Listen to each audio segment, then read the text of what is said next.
Hey, ladies, it's Coach J here, and I wanted to talk to you again, if that's all right. But today I wanted to talk about being fearless and having fear. And then I just wanted to give you like some lessons from my own personal journey that I experienced because I never want you to think that I get up here and act like I've arrived from all the things. I experience the things that you experience too. But I just have ways that I try to overcome them. And so I just want to share that with y'all today. So, having a fearless forward, moving forward in a fearless way. Now, let me just say here, I acknowledge that fear is a natural part of growth, especially for women striving to achieve their goals. Like, because if you're going to achieve a goal, if you're going to press forward, if you're going to do anything that's going to be outside of your regular routine, right? It's going to be you stepping out of the box. If you are doing your regular, whatever, fear never take place because you're comfortable there. But if you're going to do anything that's going to be pushing you past how you feel, pushing you past what you always had experienced, is if it's going to push and if you have to press, that means fear is going to be present. And so, with us as women striving, um, fear is a natural part of our life. I want to give you a quote before I move forward. And it says, "Courage is not the absence of fear, but the triumph over it." Courage is not the absence of fear, but it's the courage over it. I mean, the triumph over it. Okay. So let me just share like some personal, like I gave an example yesterday. Oh, some personal experiences for me when it came to fear. And I would say, like, far as my entrepreneur life, from the aspect of me being a business owner. Okay. So, a few years ago, I started my business, excuse me. I started my business and I was just like, hey, I just want to do an event where ladies are celebrated. I want them to come to this event and I want them to feel like whatever they had going on, whatever their year was about, I want them to just come and just celebrate. Celebrate the woman that's in the room with them, but then celebrate themselves. I want her to celebrate to the point of nobody knows, nobody even possibly could know what she's celebrating. But I want her to know that, we're in a room. I want you to be celebrated. I wanted to honor some ladies. I wanted them to have fun. I wanted ladies to have fun. I wanted them to dance. I wanted ladies to support other ladies. And so I started creating the event, the We Annual Gathering Society. It was different names each year. But the first one, when I say fear set in, like not knowing whether people was going to understand my heart for the event, not knowing if people was going to be free and being celebrated, like not knowing. It was the not knowing because I've never done anything like that before. The first year, numbers was okay. They could have been better my first year. But still the ladies who were in the room knew the heart, they knew the passion, they knew really wanting for them to experience. They knew. Okay. So that was fearful. It was absolutely fearful. But then the vision was also I never wanted the event to be in the same place. That was my vision. I never wanted it to be in the same location.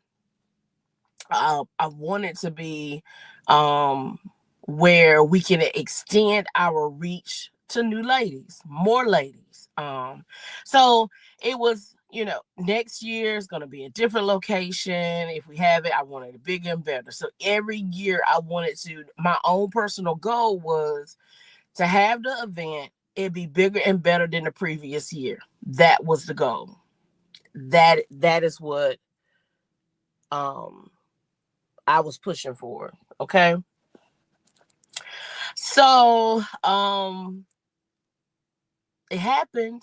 And then the next year I was like, let's go. Like, let's do it. Let's have another event. I wanted to be bigger. I wanted to be better. I wanted to be amazing. So let's try and push for more ladies in the room, more, bigger space, um, more honorees, all. Let's do a virtual ticket, and all of that. The next year, I was scared. I was fearful. I promise you. I was so fearful about it because it was the unknown. It was definitely the unknown of whether people was going to understand and it, where my heart was coming from. And lo and behold, the goal was to get like 100 ladies in the room. We went over 100 ladies. It was so beautiful. We had such good reviews back. The ladies were happy. They was excited. They were supporting one another. They was It was such a good space that, we had ladies who did not know each other but was willing to share their story in a room with other ladies. And so it was absolutely beautiful. Um, and so that is something that I was fearful of. But hey, here I am again this year, about to hold the third annual event. And I'm going to be honest, like I'm completely, every single year I'm fearful. Every single year I'm praying because it's pushing me um to share with the ladies out here that, hey, this is my heartstrings. I want to honor ladies who have worked hard in a community. I want to um well, everybody's worked hard in their own way, but I just want to celebrate. There are things that I know that I have accomplished, that I have shared with people, and things that I know that I have not shared because I feel like it was personal accomplishments. I want to be able to be in a room and celebrate just me. You get what I'm saying? And so that's why I want to set the tone, because I know I'm a woman first. And if those are things that I would love to do, I want to be able to create that space for her as well. And so um I'm excited about this up and coming year's annual masquerade gala. It's going to be a beautiful event. And but I'm nervous and I'm fearful too. But I also know that it's okay. It's okay to take the risk. It's okay to be vulnerable to the fact that, hey, I don't I don't know if people are going to show up, but I'm going to create the space for her. And so that's what pushes me. Even though I'm fearful, I know that creating the space for her, I'm just going to believe that she's going to come in the room. I'm going to believe that she wants to celebrate herself.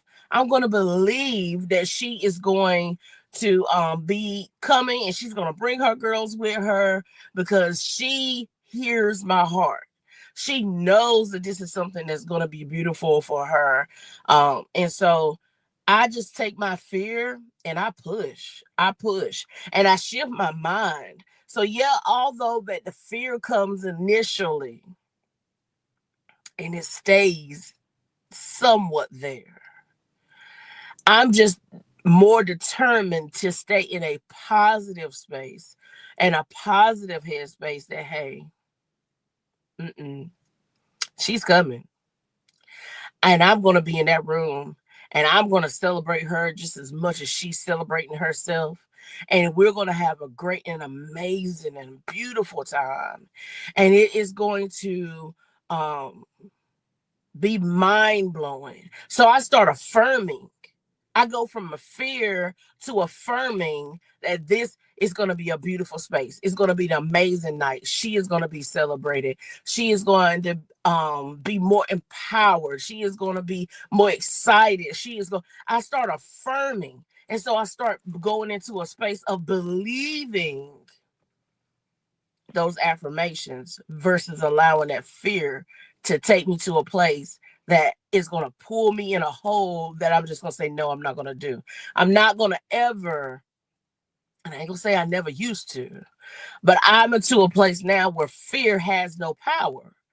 Fear is a feeling, but it doesn't have any power. And so with that feeling, it's my trigger to help me press and be more motivated and be more empowered, because there's something so incredibly beautiful on the other side of the fear.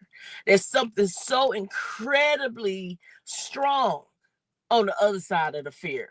Courage, power, strength, confidence, all of those things are on the other side of the fear, because fear is not the stop sign.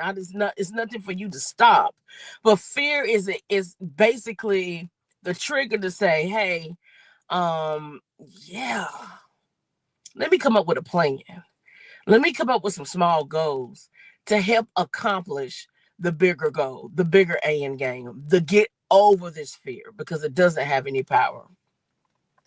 So those are the lessons that I wanted to share with you as far as my journey with dealing with fear. And I hope those tips and what I do helps you realize that it's embrace the discomfort. Shift your focus, okay? Embrace it and shift your focus. But just think about if I could give you a call to action today, what is one small action that you could take to face your fear today? Today, there was a fear. Today, there was something that was on your mind that bothered you, and we're fearful of it. What is one small thing that you can do to empower you to get rid of that fear? Is it an affirmation? Is it separating yourself from the space that you're in? Is it listening to a podcast? Is it reading a book? Is it listening to some music? What can you do to help shift that mindset, to remove that feeling of fear in your mind? So if I can leave you with one message today, right? If I can leave you with one positive thought, it's going to be that when you face your fear, you discover your strength. And that is what a woman's experience is all about. Facing your fear and discovering your strength. You are a powerful, amazing woman. Let's tap into that. Have an amazing day. Have an amazing rest of your day. Um, Thank you for hanging out with Coach Jay. Thank you so very much. And I will see you back here soon.